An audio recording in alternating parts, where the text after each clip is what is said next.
Welcome back to Think Thrice Problem Solving. We're going to do a fun geometry problem today. So we have a rectangle with three lines coming into a point in the middle, which I guess we can call point P. And we know the lengths of three of those. Their lengths are 5, 10, and 14. And we want to know what the length of the fourth is. So if you'd like to give this a shot, go ahead and pause the video and try on your own. Otherwise, we're going to jump straight into a solution. So what I'm going to do is I'm going to draw some perpendiculars here. So this is a common tack when we're doing some of these geometry problems.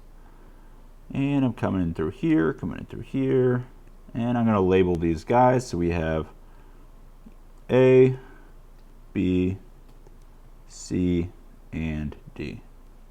Okay. And I noticed that I can put some equations together using the Pythagorean theorem. So I'm going to go ahead and do that. So if I look at this side x, so I know that a squared plus b squared is going to be equal to x squared.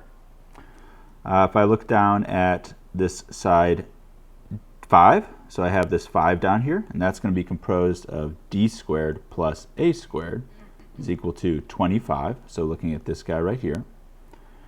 If I move over here and I look at this 14 side, then I can see that c squared plus b squared is equal to 14 squared, which is 196.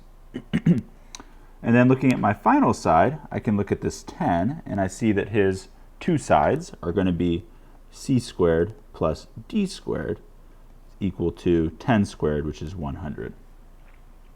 Okay, so I'm going to go ahead and label these equations as equation 1, equation 2, equation 3, and equation 4. All right, and what I'm going to do is I'm going to notice that I can get rid of the a in these first two equations if I do equation 1 minus equation 2. So I'm going to go ahead and do that. So let's write that out. So I have a squared plus b squared equals x squared, and I'm going to subtract d squared plus a squared equals 25. And what that's going to give me is the a's are going to cancel, and I'm going to get b squared minus d squared is equal to x squared minus 25. All right, so the next thing I'm going to do is I'm going to do the same thing, but I'm going to do it with these two guys, and notice that I can get rid of the c's if I take 3 and subtract equation 4. So if I do that, and let's look at this third equation. So we have c squared plus b squared is equal to 196, and if I subtract c squared plus d squared is equal to 100, then that's going to give me the c squareds are going to cancel, and I'll get b squared minus d squared is equal to 196 minus 100, which is just 96. Okay, so what do we notice here? So we notice now that I have two equations where I have b squared minus d squared equal to something else.